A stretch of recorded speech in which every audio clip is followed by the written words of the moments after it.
tu veux que je commence? Quand tu veux. Moi, après, je peux couper. Donc. Ah, ok. Bon, alors c'est parti. Bonjour à tous, bienvenue sur Filles Expat, la chaîne qui vous dévoile les aventures de filles francophones qui ont osé tout quitter pour vivre aux quatre coins du monde. Chaque semaine, Kelly vous fera découvrir une nouvelle destination, une nouvelle histoire à travers ses interviews. Préparation au départ, appréhension, découverte et adaptation aux nouvelles cultures, vous verrez à quel point chaque expérience peut être différente mais toujours très enrichissante. Donc si vous songez à vous expatrier ou que vous êtes simplement curieux de savoir comment on vit au Chili, au Danemark ou encore à Taïwan, on vous dit welcome! Le but de Kelly à travers ses podcasts est de partager avec vous le vécu, le ressenti des unes et des autres. Expatriée elle-même 9 ans entre les États-Unis et le Canada, passionnée de voyage et surtout grande épicurienne, et je sais de quoi je parle, elle adore partir à la rencontre de nouvelles personnes et échanger les points de vue. Allez, c'est parti, embarquement immédiat, bonne écoute! Bonjour à toi qui nous écoutes, je suis ravie de te retrouver pour un nouvel épisode de Filles Expat. Je vais me permettre de prendre quelques secondes pour remercier une auditrice qui m'a laissé un commentaire très touchant sur Apple Podcast.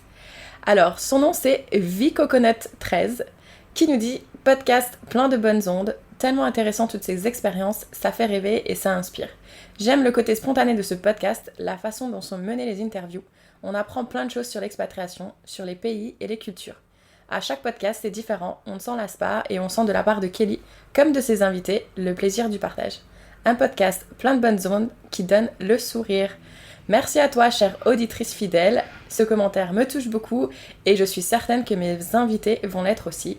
D'ailleurs, je vais laisser la parole à mon invité du jour, qui va nous faire découvrir un pays peu connu dans le monde de l'expatriation. Et personnellement, je pense que c'est un pays qui peut peut-être effrayer, surtout nous les femmes.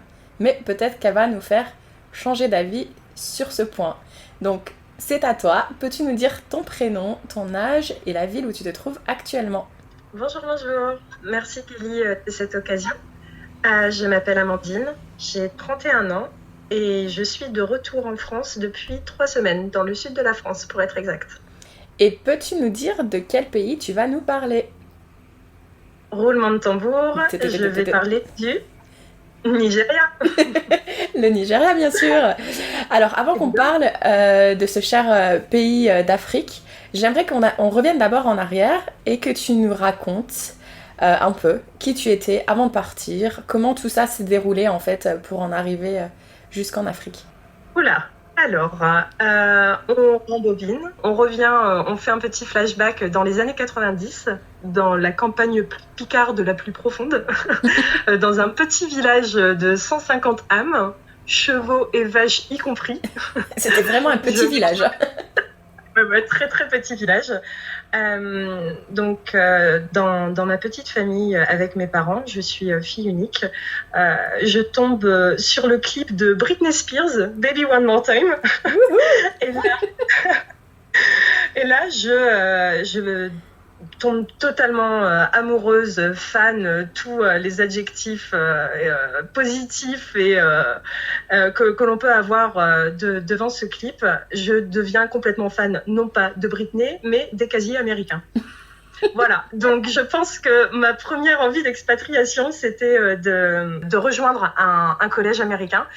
J'ai tout de suite émis mon envie auprès de mes parents qui ont explosé de rire, éteint la télé et qui se sont dit « Bon, Amandine, tu retournes dans ta chambre faire tes devoirs. » Et du coup, moi j'ai une question du coup. Est-ce que tu t'es amusée à faire les petites couettes comme elle le fait dans son clip?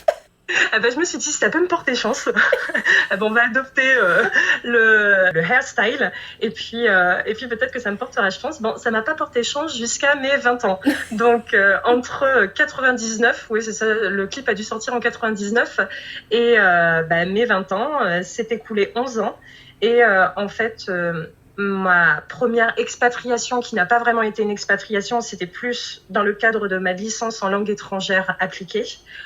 Je suis partie ma 3e année à Séville, en Espagne. Donc ça a été ma première vraie expérience à l'étranger. Après, je suis partie en Chine pour mon master de fin d'études. Je suis partie entre deux, de nouveau en Espagne, parce que gros coup de cœur, mais cette fois-ci dans le Pays basque espagnol. Et puis après, je me suis dit... j'ai été piquée par le virus, donc j'ai très vite recherché une nouvelle une nouvelle expérience à l'étranger, mais je voulais vraiment un peu plus accentuer le côté expatriation. Et j'ai fait un volontariat international en entreprise, donc un VIE, au Nigeria, pour le compte de Bolloré Transport et Logistique. D'accord. Donc j'ai quelques petites questions qui me viennent en tête. La première déjà, c'est est-ce que tu as choisi tes études par rapport au fait que tu savais que ces études allaient te permettre de voyager et de t'expatrier? Oui, je pense. Oui, au fond de toi. Secrètement, au départ, je disais pas non. Puis forte langue, je peux devenir prof de langue, mais en fait, le professorat, ça m'a jamais attiré. Et au bout d'un moment, passé 18-20 ans, quand on se pose les vraies questions du métier qu'on veut faire, moi, c'était l'étranger. C'était pas un métier, c'était le fait de partir à l'étranger. D'accord. Et donc du coup, tu nous as parlé de l'Espagne, tu nous as parlé de l'Asie, mais pas du tout de l'Amérique. Est-ce que tu t'as quand même fait des petits voyages pour aller voir un peu le pays de Britney Spears ou alors pas du tout? Eh ben, pas du tout. Alors, je sais pas si c'est une malédiction ou pas, ou si c'est juste parce que c'est écrit et qu'il faut que j'attende encore un peu, mais pour le moment, pas encore. D'accord. C'est sur ma liste. J'espère juste que on t'a pas mis, quand on t'a dit non, t'oublies, t'éteins la télé, que ça t'a pas un peu fermé ses portes et puis qu'un jour tu pourras les rouvrir parce que c'est quand même un pays incroyable. Donc je souhaite à tout le monde d'aller y vivre à un moment donné dans sa vie, c'est quand même une belle expérience. C'est gentil, merci. Donc du coup, tu parles combien de langues? Ouf, français bien évidemment, anglais maintenant, espagnol, italien, portugais. J'ai commencé l'allemand, j'ai appris un peu l'arabe. Oh mon Dieu! Donc grosse passionnée de langue en fait, mais pas, encore une fois, pas au point d'en faire carrière dans l'éducation nationale. Donc il faut que ça me serve dans mon travail et ça me sert, donc c'est cool. Ah, trop bien. Mais donc du coup, le Nigeria, parce que c'est quand même un pays, on va dire, dont on parle très peu, hein, c'est pas le premier pays auquel on pense quand on veut s'expatrier. Est-ce que toi, quand tu as fait tes recherches de VIE, c'est tout ce qu'on t'a proposé? Est-ce que tu avais différentes options? Comment ça s'est passé? C'est le seul pays qu'on m'a proposé, mais c'était le plus intéressant en fait, ne serait-ce qu'au niveau dépaysement culturel et aussi au niveau de l'opportunité professionnelle. Après, j'étais dans une période où, dès ma 2e année de master, je savais que je voulais faire un VIE. Donc j'ai commencé à chercher, tout en sachant que j'ai été diplômée fin septembre. J'ai fini mon contrat d'alternance début octobre. Et donc, j'ai eu un mois, en fait, pour chercher. Et tout s'est très vite accéléré.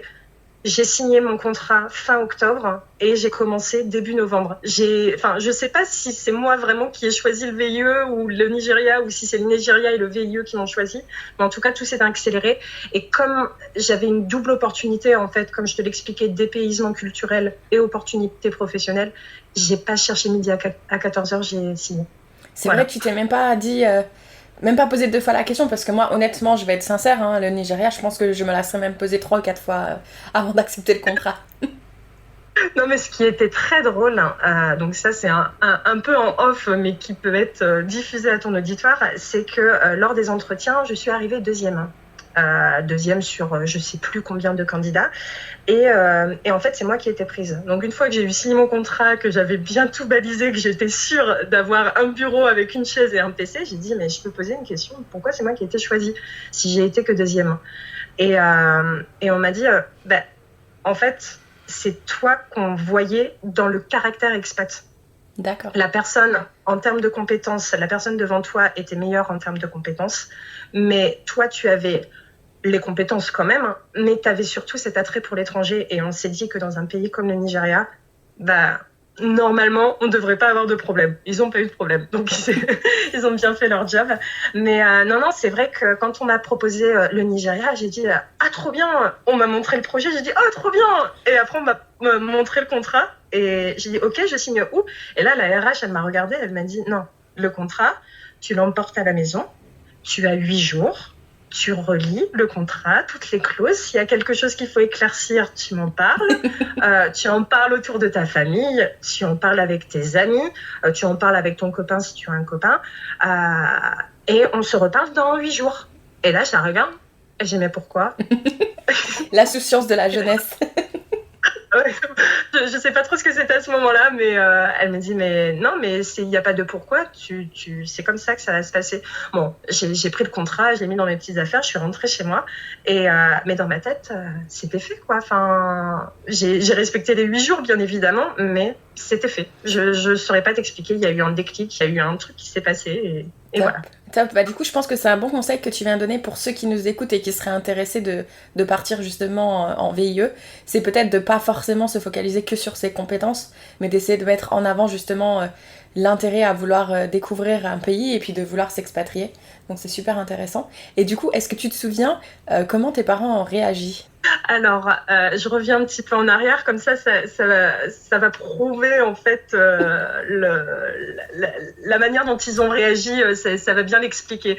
Donc, quand je suis partie en Espagne, la première fois que je leur ai dit j'étais acceptée en 3e année de licence à Séville, il me reste un mois avec vous et après je pars à la fac espagnole. Alors, mon père m'a regardé et m'a dit non. Et puis, il a réouvert son journal et puis il a continué. Là, j'ai dit non, mais je dis c'est pas non, j'ai été acceptée, donc j'ai monté un dossier, j'ai passé des examens, si, je suis acceptée. Et il me dit ok, mais non. Bon, ça va être plus compliqué que prévu. Mais papa, j'ai plus de 18 ans quand même, je fais la loi. Exactement. Et en fait, je me suis pas démontée, comme j'avais travaillé pendant l'été, j'ai pris mon billet d'avion. Et puis, un jour, il m'entend mon téléphone discuter d'une navette entre ma campagne picarde et l'aéroport d'Orly. Et là, il me dit, mais tu m'expliques ce que tu fais ? Et j'ai dit, mais je te l'ai dit. Je pars étudier pendant 1 an à Séville. Elle me dit, tu raccroches le téléphone tout de suite. Moi, je raccroche. Je pensais qu'une soufflante exceptionnelle allait s'abattre sur ma vie et qu'on allait m'enfermer à double tour dans ma tour d'ivoire. Et en fait, il me dit, bon, tu prends 2 billets pour ta mère et moi, on vient avec toi. Oh. Je dis, c'est une blague. Et il me dit, non, il dit, en gros, c'était une sorte de test. Il m'avait dit non pendant 1 mois et il voulait savoir jusqu'à quel point, en fait, jusqu'au bout, où j'allais aller. Et j'ai été jusqu'à prendre un billet d'avion et parler de navette avec mes petites valises pour arriver à Orly. Donc ça, c'était la première étape. Donc ils sont venus avec moi, ils sont venus m'installer en Espagne, c'était super cool. Ils ont passé quelques vacances là-bas, tout va bien. Je parle maintenant de la 2e expérience à l'étranger, qui était la Chine. Ils pensaient que voilà, c'était une crise de jeunesse, il fallait que jeunesse se fasse et qu'après l'Espagne, j'allais être calmée. Grave erreur. J'étais à l'université de Reims. J'apprends que je suis acceptée pour un stage en Chine et comme Reims c'était déjà un petit peu plus éloigné de la maison, j'avais pas d'autre choix que de les prévenir par téléphone. Et je dis allô papa, j'ai une super nouvelle, j'ai trouvé mon stage de fin d'études. Mon père me dit c'est trop bien et tout, c'est vrai que ça te travaillait pas mal. Il dit bon, c'est où? Et je dis c'est en Chine. Non. Et là m'attendais encore à un non. Et là, en fait, il me fait je dois raccrocher parce que j'avais mis le haut-parleur et ta mère a entendu et je crois que ta mère, ça va pas. Et là, il a vraiment accroché et il m'a laissé comme ça au téléphone avec le tout. J'ai dit papa. Non, mais c'était une blague. Enfin, toi, tu me faisais une blague parce que moi, c'est pas une blague en fait. Et donc, je me rappelle, il redécroche et il me dit. Mais c'est quoi ces sornettes? En plus, tu parles même pas shanghaïais. Alors, shanghaïais, c'est quelle langue celle-là? Et voilà. Donc, 2e expérience. Ils m'y ont quand même laissé. J'y suis allée, c'était pas le problème, mais à chaque fois, c'était quand même des départs assez compliqués. Donc, quand j'ai su que je partais au Nigeria, j'ai dit, je vais avoir besoin d'aide parce que ça va pas le faire du tout, là. Je sais pas ce qui va se passer. Et en fait, j'ai demandé l'aide de mon oncle qui est dans le transport logistique, dans le secteur du transport et de la logistique. Et je lui ai dit, voilà, j'ai décroché un contrat avec Bolloré. Sur un projet de centrale thermique. J'ai besoin de ton aide en fait parce que c'est au Nigeria. Et là il me regarde et dit t'auras vraiment pas laissé la vie simple à tes parents, toi. Ils en ont fait qu'une, mais en fait tu leur auras tout fait. C'est ça. Bon écoute, t'acceptes de m'aider ou pas? Et il me dit oui bien sûr, parce que lui en tant que professionnel il se rendait compte de l'opportunité que c'était. En plus, le climat en France pour les jeunes diplômés, etc., c'est pas au beau fixe. Vu que je m'étais déjà débrouillée pas mal à l'étranger avant, il s'est dit bon, ok, je vais t'aider. Et repas de famille. Et mon oncle part en éclaireur, il va en discuter avec mon père. Et d'un seul coup, mon père qui tape au carreau et puis dit « Tu peux venir dehors 2 minutes ?» Je dis « Allez, c'est parti. » 3e édition. Et il me dit « Ton oncle, il m'a parlé. » Je dis « Ok. » Il dit « Je te demande juste une chose. » Je dis « Ok. » En fait, ma mère, à ce moment-là, faisait une reconversion professionnelle. Et elle avait la tête dans les bouquins. Elle était ultra stressée par les examens, etc. Et il m'a dit, tant qu'elle n'a pas fini, on ne lui dit rien. Et je le regarde. Et je dis, mais du coup, c'est pas un non, ça. Et il me dit, ne pousse pas le bouchon. Mais il dit, c'est pas un non, effectivement. Et en fait, on a attendu que ma mère passe ses examens. Et puis, le soir où on fêtait sa réussite, j'en ai profité pour l'annoncer. Là, sur le coup, il y a eu un silence à table. Ma mère m'a regardée et elle m'a dit de toute façon, tu as fait des études pour. On savait très bien qu'on n'allait pas te garder à la maison, même pas en France. Et elle a dit mais ça va alors en fait. Il m'a fallu 5 ans, mais ça va mieux. Je pense que le fait que les expériences à chaque fois se passent bien, ils ont accueilli la nouvelle un peu plus sereinement. Oui, et puis, comme tu l'as dit déjà, ils étaient plus préparés, mais ça devait pas être évident pour toi et ton papa de garder ce petit secret en attendant. Surtout que ma mère est ultra intuitive, donc elle nous avait grillé, elle savait très bien qu'il y avait un truc qui se tramait, mais je pense qu'elle aussi a joué le jeu et elle s'est dit, je me focalise sur mes examens, et quand ça sera le bon temps, le temps venu, on pourra en discuter. Est-ce que tes parents, ça te dérange pas si je te demande ce qu'ils font tes parents dans la vie ? Alors, mon papa, il travaille dans une verrerie. Ok. Et il est chef d'équipe dans une verrerie. Et puis ma maman, maintenant, elle est ATSEM. C'était le fameux concours qu'elle passait à ce moment-là. D'accord. C'est quoi ATSEM ? Je connais pas. ATSEM, c'est agent territorial pour travailler dans les écoles. C'est un peu comme une assistante maternelle, mais au niveau fonctionnaire. Ok, super. Oui, donc ils ont quand même des métiers qui restent centralisés sur leur région, sur l'endroit où ils se trouvent. Totalement. Voilà, on est d'accord. T'inquiète, moi, mes parents, c'est pareil. Donc c'est vrai que pour eux ça doit être un petit peu plus choquant et des fois je pense qu'ils ont un peu de mal à comprendre, à se dire mais pourquoi elle veut pas rester ici en fait, on est tellement bien ici, pourquoi est-ce qu'elle veut partir aux 4 coins du monde ? Exactement, alors qu'aujourd'hui maintenant ils me disent mais t'as bien raison, t'as eu raison, pars, et si tu peux encore partir, mais pars. En fait, on dit toujours que nos parents nous ont créé des racines, mais après, nos branches, nos feuilles, etc., c'est à nous de les faire voguer un peu le plus loin qu'on puisse. Donc, non, c'est... Là, aujourd'hui, ils me disent, bon, c'est quoi la prochaine destination ? Est-ce qu'on peut venir ? Les bagages, ils sont prêts. Genre, c'est la prochaine destination de vacances. Mais tu sais que c'est ça, moi, mes parents, ça a été un petit peu pareil, parce que quand ils voyageaient, c'était surtout en France. Du coup, un peu la peur d'aller dans les pays étrangers, puisqu'ils parlent que français. Et moi, quand j'ai commencé à m'expatrier, qu'ils ont commencé à venir me voir, et maintenant, ils voient ça comme une opportunité, en fait. elle y va, on va pouvoir voyager, elle sera sur place. Et c'est cool, en fait, de voir les choses de cette façon. Et donc, du coup, là, t'es à la veille du départ, donc j'imagine que niveau affaires, ça va, t'avais pas grand-chose à remballer. Tu vivais encore chez tes parents ? Non, t'étais à Reims, tu disais. Enfin, je terminais à Reims, j'ai rapatrié mes affaires chez mes parents.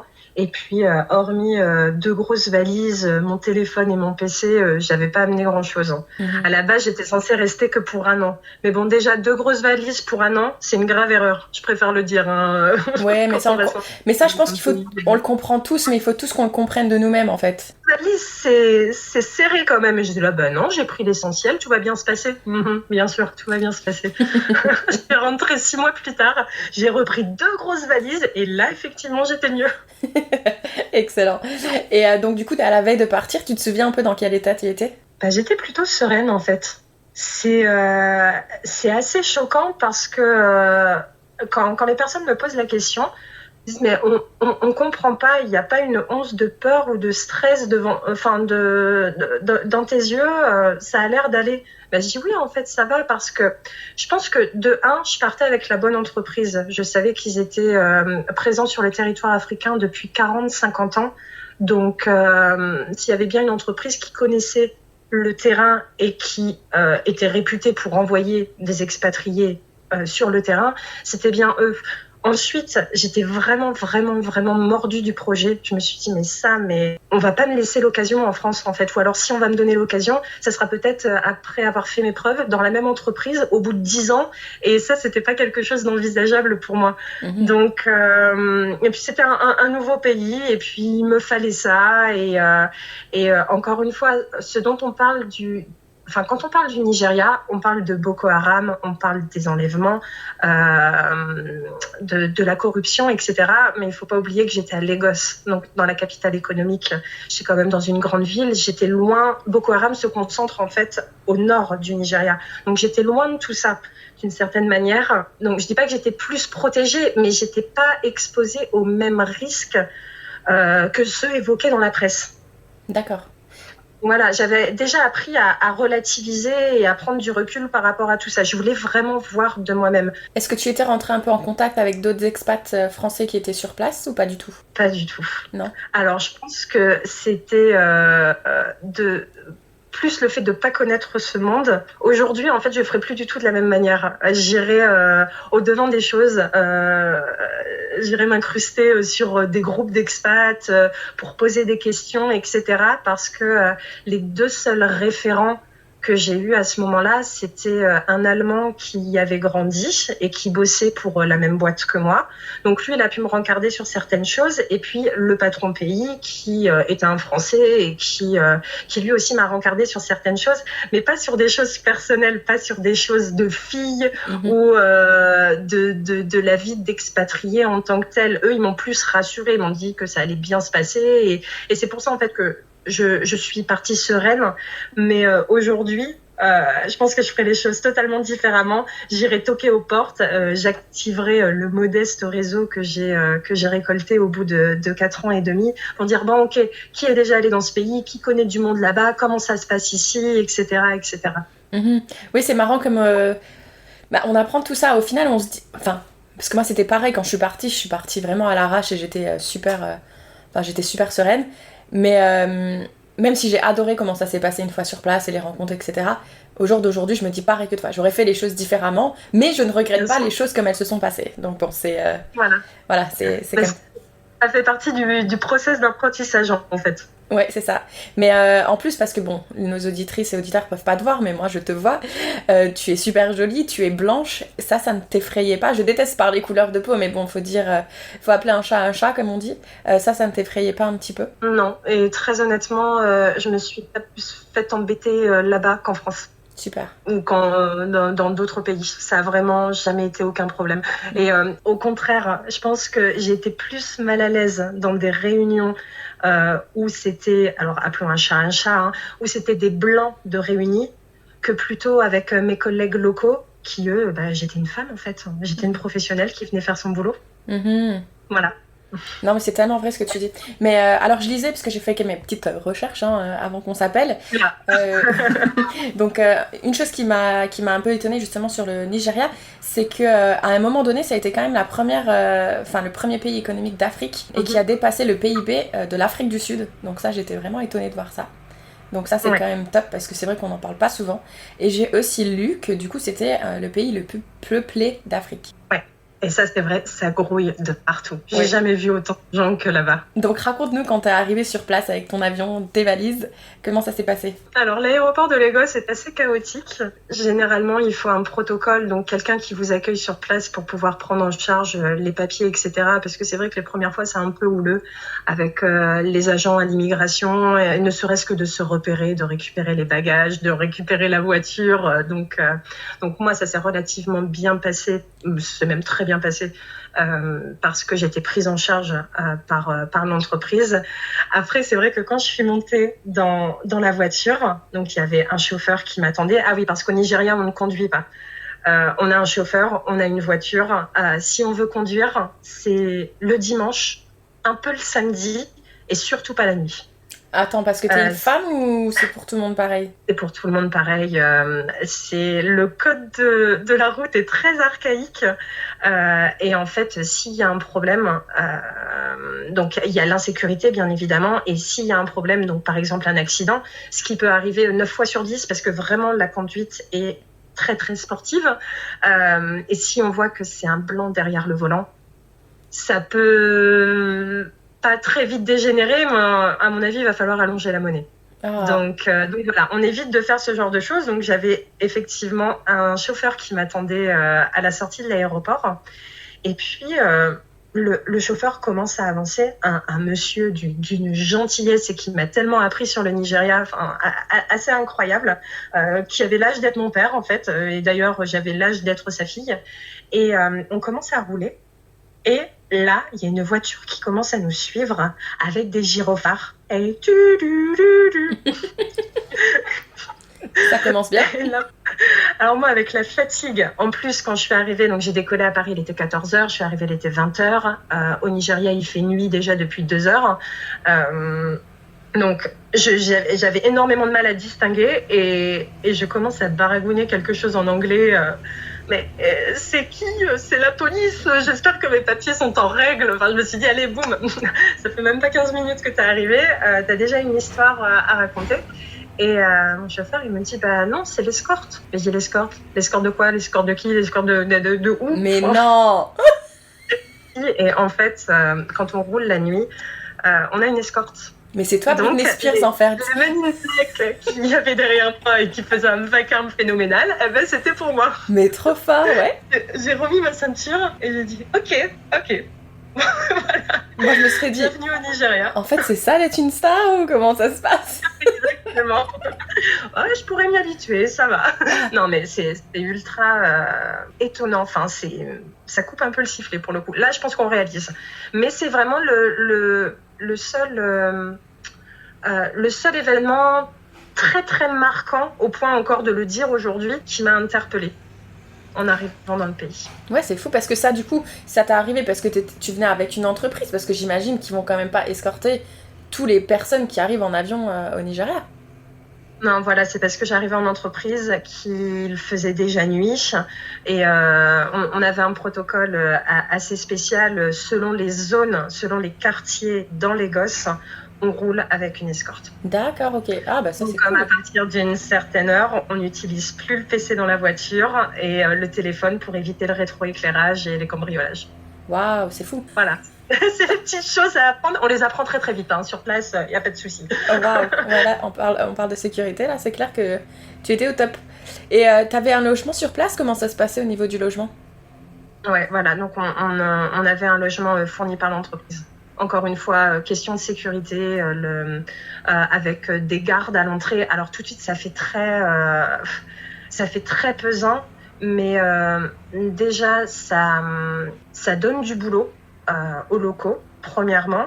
Et puis deuxièmement, à peu près partout, il y a des gardes en fait, pour ouvrir les portes, pour faire la maintenance, pour s'occuper du compound, pour assurer une présence, pour éviter les squats, etc. Donc c'est quelque chose qui est dans les mœurs, enfin rentrer dans les mœurs. Donc voilà, logement fourni par l'entreprise, avec des gardes, avec la voiture et avec le chauffeur. Pouah, la vie. Alors par contre, si tu as du mal à, si tu as envie d'avoir ton indépendance et tu sais ta petite liberté, etc., là il faut très vite faire une croix dessus, te dire qu'en fait, c'est pas que tu es observé, mais c'est qu'il y a tout le temps du monde là où tu es, généralement. Il y a du monde dans ta cour, il y a du monde dans ta voiture. Parfois, on vient de toquer à la maison pour te dire, je sais pas, il va y avoir une coupure d'eau ou quelque chose comme ça. C'est une vie à l'africaine, en fait. C'est la communauté, c'est le brassage, etc. Moi, je trouve ça cool, moi, franchement. Mais du coup, le logement, tu vivais seule ou c'était un truc en coloc? Je vivais seule. Seule, ok. Et je vivais près du boulot. En fait, c'était beaucoup plus simple le matin parce que deuxième chose à propos du Nigeria et surtout de Lagos, la circulation. Une circulation incroyable. Il y a même un terme qui a été inventé qui s'appelle le go slow. Donc G-O plus loin S-L-O-W. C'est un terme typiquement nigérian et c'est pour caractériser la circulation et les embouteillages qu'il peut y avoir sur place. Donc moi, ça m'arrangeait très bien d'être à côté du boulot. C'était pas un quartier ultra fun et ultra glamour parce que quartier portuaire oblige. Mais en attendant, le matin, je passais moins de temps dans la voiture que la plupart de mes collègues. Et puis en plus avec un chauffeur, quoi. Ça serait mon kiff. Hein. Je déteste tellement rouler en voiture que si on me donnait un chauffeur, waouh, je signe tout de suite. le Nigeria du coup. Sinon, je peux essayer de trouver une place au Nigeria juste pour le chauffeur. Hein. Écoute, moi je veux bien tester quelques mois, pourquoi pas. Si recherche un chef de projet, je suis disponible. Et du On en parlera après le podcast. C'est ça. Et donc, du coup, est-ce que tu te souviens de tes premiers jours au travail, par exemple, les différences que... Bah, du coup, toi, t'as pas vraiment travaillé en France, si j'ai bien compris. Non, pas vraiment. Ou du moins, j'ai pas construit ma carrière en France, hormis via les études, parce que j'ai toujours fait mes études en France, hormis mon passage en Espagne. Mais j'ai eu des contrats étudiants en France. J'ai eu des contrats d'alternance en France, mais j'ai jamais eu de vrais contrats où on se dit bon ben voilà, on a fait la période d'essai, maintenant on est vraiment embauché, ou alors j'ai eu 2 CDD et maintenant je peux prétendre au CDI. Non, c'est vraiment le VIE qui m'a mis un pied dans l'expatriation et c'est comme ça que j'ai commencé à travailler pour la France. D'accord. Et ça s'est passé comment du coup ? Alors dans ma tour. Parce qu'en fait, on était séparés en 2 tours à 2 rues d'écart, donc c'était pas vraiment très très loin. Mais dans ma tour, il n'y avait pas beaucoup d'expatriés. Je pense qu'on devait être 4, à tout casser 4 ou 5 sur environ 200 personnes. Et les premiers jours, c'était une ambiance. Une ambiance de colonie un peu. J'avais mon bureau qui était en face de l'open space et je pense que chaque début de journée, mon petit kiff, c'était de derrière mon bureau, juste m'installer pendant un quart d'heure, une demi-heure et observer les gens passer et observer les gens interagir entre eux. Alors, ils commencent pas forcément tôt, enfin, pas forcément tôt aussi, à 8h30, 9h, tout le monde est là. Ça, c'est pas un problème. Mais ce qui m'a surprise, parce que moi, je suis une lève-tôt, je commence mes journées tôt. Donc, même si on me dit, Amandine, il faut que tu commences ta journée à 9h, il y a de fortes chances que je sois là à partir de 8h. 8h, 8h15, maximum 8h30, parce que voilà, je suis quelqu'un du matin et ça me va très, très bien. Et là, donc, pareil, j'arrive aux alentours de 8h et il y a déjà des gens. Mais des gens qui bossent pas. Et je me dis, mais ok, je réitère l'opération le lendemain. Par contre, j'arrive à 8h moins le quart. Mais il y a toujours des gens. Mais il y a toujours des gens qui font rien. Et à partir de 8h30, 9h, ça commence à s'activer. Je dis, mais non. Troisième jour, 7h30, c'est toujours la même chose. Moi, je dis, ok, je commençais à avoir 2-3 têtes que je connaissais bien. Quand je disais bonjour, ça répondait, etc.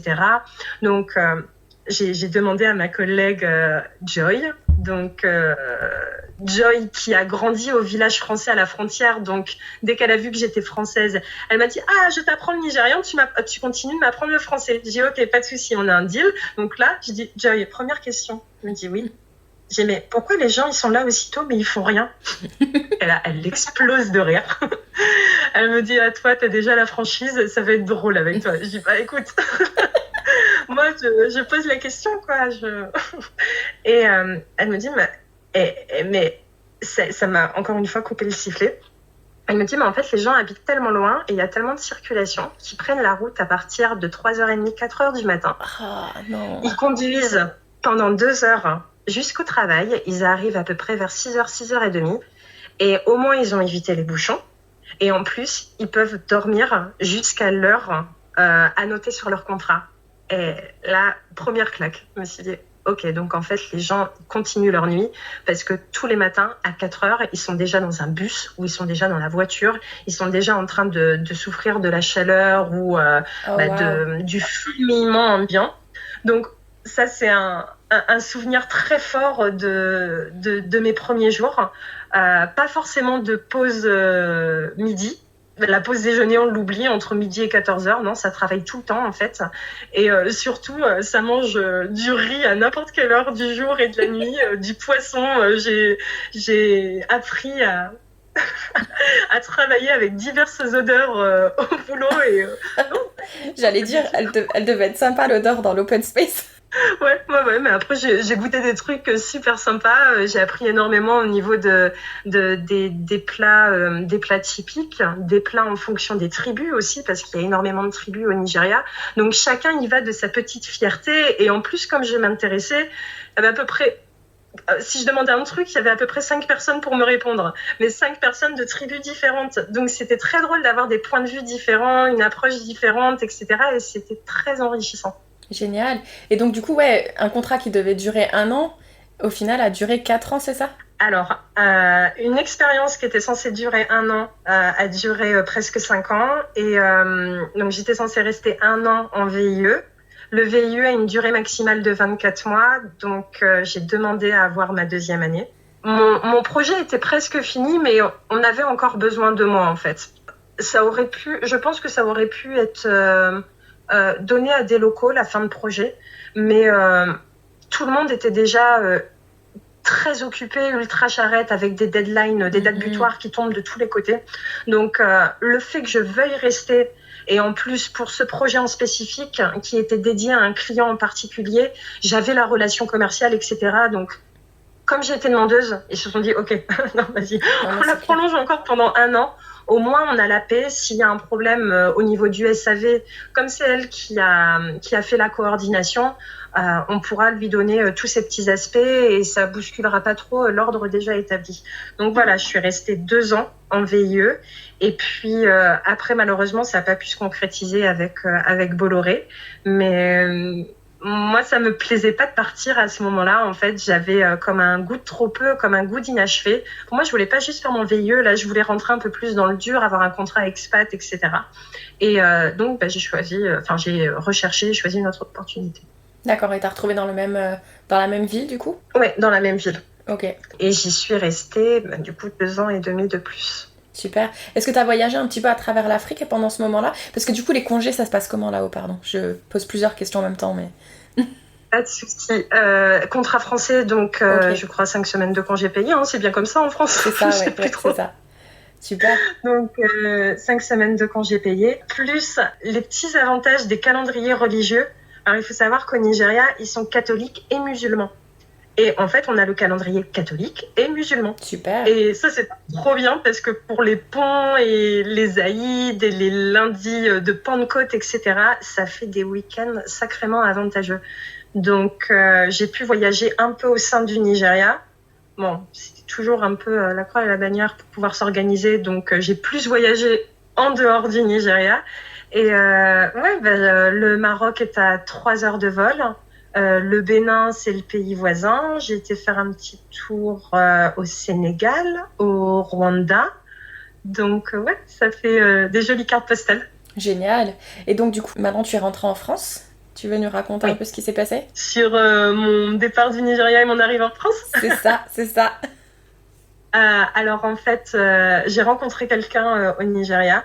Son contrat, c'est fini. Et moi, je m'étais dit 5 ans, pas plus dans un pays. Donc, au final, je suis rentrée 6 mois prématurément, mais ça m'allait très, très bien au vu de la date butoir de mon ami. Et on est rentré en France, là, il y a 3 semaines. On va se poser un petit peu, histoire de capitaliser tout ce qui s'est passé, ce qu'on a vécu, les compétences professionnelles, etc. Moi, je pense que ça va me faire du bien aussi de travailler un petit peu en France, de me souvenir pourquoi j'étais partie. C'est ça. Et comment ça peut aussi m'aider à être meilleure, tout simplement. Mais on pense déjà à l'expatriation suivante. Et donc avec un peu de chance. Peut-être que cette fois, ce sera les États-Unis, qui sait? Qui sait? Là, je sais directement à qui demander conseil. Et, Sans problème, sans problème. J'ai lu aussi, quand je préparais notre conversation, qu'en octobre 2020, le Nigeria a été secoué par d'importantes manifestations protestant contre l'oppression et la brutalité policière. Est-ce que c'est quelque chose que tu as expérimenté? Oui, c'est quelque chose qu'on a expérimenté, qui a été assez violent. Et après 4 ans dans un pays où en fait ça se passe relativement bien, puisque si on décide de rester dans un pays, c'est qu'on arrive à trouver l'équilibre, balance positive, balance négative. Là, c'est vrai que ça nous a un petit peu secoué parce qu'on s'est dit on est quand même dans un pays où ça peut très vite tourner à l'instabilité. Et les événements ont été assez choquants. Ce qui est vachement contradictoire du coup avec le drapeau. J'ai regardé aussi ce que signifiait leur drapeau, parce que je regarde tout le temps la signification des drapeaux du pays de la personne avec qui je vais discuter. Et en fait, leur drapeau qui a été dessiné par un étudiant, donc c'est... j'espère que je me trompe pas, que j'ai bien regardé le drapeau du Nigeria, mais c'est vert, blanc et vert. Oui. C'est ça. Et en fait, donc le vert représente l'agriculture et les blancs représentent la paix et l'unité. Du coup, j'étais étonnée de voir qu'ils ont un drapeau qui représente la paix et l'unité. Et à l'inverse, ils ont quand même des manifestations et des choses assez choquantes qui puissent se passer. Ouais. C'est un pays qui regroupe énormément de tribus, deux religions qui sont un peu réputées pour être en opposition. Il y a quand même 95% de pauvreté, il faut pas l'oublier, et que les 95% de richesse sont détenus par ces 5% d'ultra riches. Au Nigeria, c'est pas les expats qui sont riches. Faut s'enlever cette idée tout de suite de la tête. C'est vraiment une élite. Et je pense que il y a un moment où ça craque de manière, alors je vais pas dire justifiée, parce que même si j'y ai vécu, je suis pas nigériane, donc il y a des choses qui m'échappent totalement. Mais c'est ce qui peut arriver quand la distribution des richesses n'est pas c'est quoi le terme, n'est pas homogène, voilà. C'est comme cette histoire de Covid où on a eu un confinement de la même manière qu'en France, sauf que là-bas, il n'y a pas la sécurité sociale, il n'y a pas de compte épargne, et généralement, les gens vivent au jour le jour. Donc, la maman qui se débrouille en vendant son jollof rice au bord de la route à des automobilistes qui passent des heures et des heures dans la circulation, du jour au lendemain, on décrète un confinement, et comment elle fait pour nourrir ses 6-7 enfants ? Ah oui. Donc voilà, c'est ce genre de choses que nous, de notre fenêtre d'Européens, on se dit « Ah, crise sanitaire, confinement, comme ça va éradiquer le virus ». Oui, mais nous, on a l'argent qui tombe quand même sur notre compte et on a quand même accès à un système de soins assez optimal. Donc voilà, l'équilibre est fragile. Oui, en plus, on en parlait offline, ils ont bien plus que le Covid à gérer, ils ont bien d'autres maladies aussi qui malheureusement touchent le pays, ouais. Voilà, je pense que le Covid, c'était un peu le cadet de leurs soucis, ou du moins que ces 95% de la population avaient d'autres choses à gérer, comme qu'est-ce qu'on va manger aujourd'hui, comment on gère le paludisme du petit dernier. On a entendu que le pays voisin avait une recrudescence de fièvre de Lassa. Voilà, entre ça, la fièvre jaune et les moustiques qui viennent vous canarder les jambes à toute heure du jour et de la journée, non, il y a vraiment d'autres choses à se préoccuper. Ouais, c'est fou, hein, ça. Nous, comme tu dis, de notre fenêtre d'Européens, on se rend pas compte de tout ça. Donc, c'est quand même fou de se dire que là, on se plaint de mettre un masque sur le visage. Oh là là. Ouais. Mais bon, n'en parlons pas. Donc, si tu devais donner un conseil à quelqu'un qui voudrait s'expatrier au Nigeria, est-ce que tu aurais un conseil à donner ? Un conseil, non. Des conseils, oui. Bon, donne-en quelques-uns. Ok, je fais super vite. Alors, non, mais tout simplement de foncer, parce que c'est une superbe expérience. Ça, je pense que c'est le retour de beaucoup d'expatriés qui ont osé franchir le pas, et très souvent ils se disent mais pourquoi je l'ai pas fait plus tôt ? Bon, après, chacun va à son rythme et tout arrive au moment opportun, entre guillemets. Donc, mais dans tous les cas, il faut y aller, il faut foncer, parce que on en ressort tellement grandi, personnellement parlant et très souvent professionnellement parlant. Après, au niveau des réticences, etc., il faut pas non plus partir comme ça, sans rien préparer à minima. Moi, je m'étais quand même renseignée sur le Nigeria, même si je me souviens pas d'avoir eu de peur qui m'aurait paralysée à un moment. Je sais que je me suis quand même renseignée, j'ai fait des petites recherches sur Internet. J'avais quand même des numéros de secours au cas où. Voilà, il y a 2-3 petites choses pour rassurer son entourage. Par exemple, de faire un planning de voyage avec les numéros de vol, les destinations, un numéro de secours. Dès qu'on arrive sur place, essayer de trouver de la Wi-Fi, ou pour ceux qui sont vraiment free control, investir dans un boîtier qui fournit de la Wi-Fi un peu partout. Je me souviens de Bytebird qui fonctionne dans quasi tous les pays du monde, même dans la pampa africaine. Voilà, ce genre de petites choses qui facilite la vie et qui réduit le taux de stress. Faut prendre un téléphone dual SIM. Alors ça, pareil, c'est une chose que j'ai appris sur place. On garde sa puce française, on achète une puce en local, et comme ça, après, on est ultra libre. Si on est pour barouder à gauche, à droite, il y a des sacs à dos ultra ergonomiques qui nous épargnent de la fatigue, comme je crois c'est le Osprey Sojourn 60, quelque chose comme ça, où en fait la valise, c'est une valise qui a des bretelles, enfin des sangles qui sortent d'une petite pochette, et en fait le sac peut être facilement transporté sans détruire le dos. Donc voilà, faut se faciliter la vie à l'étranger, et puis surtout faut cultiver son réseau. Je pense que maintenant tout le monde est déjà parti au moins une fois à l'étranger. Et même si c'est pas la personne en elle-même, il y aura sûrement un frère, une sœur, une cousine, une tante. Et le fait de cultiver le réseau, de glaner des informations, ça aussi, ça rassure. Il faut pas avoir peur de demander. Il y a une telle solidarité une fois qu'on met les pieds hors de France. Mais c'est fou. Que ça facilite énormément de choses. Moi, j'ai des personnes au Nigeria, mais je pense que si je les avais rencontrées dans ma vie de petite Française, je serais passée à côté d'eux. Je serais passée à côté d'amitiés extraordinaires. Je pense à ma voisine Sylvie, par exemple, qui est devenue une amie du haut de ses 60 ans et moi de mes 30 ans. Mais on s'envoie un message tous les jours. Vous étiez voisines ? Oui, on était voisines, Sylvie et moi. D'accord. Voilà. Donc Sylvie qui a fait l'épisode, je ne sais plus le combien, mais qui nous a parlé de l'Afrique. Qui a passé 40 ans en Afrique, et justement, je me suis énormément appuyée sur elle parce que même s'il fallait que je fasse ma propre expérience, il y a des personnes qui vont vous faire gagner du temps et gagner de l'énergie. Et ce qui est bien, c'est qu'après, vous, grâce à votre expérience, vous pouvez... alors, vous avez ou un tronc commun, ou alors vous avez votre propre expérience avec vos propres aventures, vous pouvez vous aussi renseigner, rencarder d'autres personnes. Et c'est ça qui est génial, c'est cette sorte de passation d'informations et d'ouverture d'esprit, et c'est ultra, ultra enrichissant, encore une fois. Non, c'est clair. Il faut surtout pas hésiter à venir me poser la question, et des fois je vais pouvoir poser, si quelqu'un veut aller au Nigeria, je peux très bien dire à Amandine, est-ce que ça te dirait de répondre à ces quelques questions ? Et il y a une entraide entre expatriés qui est incroyable, et il faut surtout pas avoir peur de poser les questions en fait. Et d'ailleurs, c'est ce que j'ai fait, ça a été assez drôle, c'est une fois mon expérience de VIE terminée, j'ai eu beaucoup de demandes de jeunes diplômés qui justement s'intéressaient ou au système VIE ou qui s'intéressaient au pays du Nigeria, et voilà, c'est comme ça en fait qu'on commence à donner des petits conseils et à se dire, bah ouais, c'est vrai, moi il y a 5 ans, j'aurais peut-être aimé qu'on me réponde un peu plus spécifiquement sur des questions,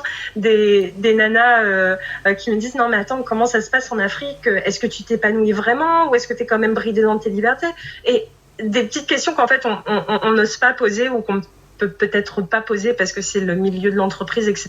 Moi on me les pose, et moi j'ai pas de filtre, hein, donc C'est ça. Non mais c'est très juste ce que tu dis.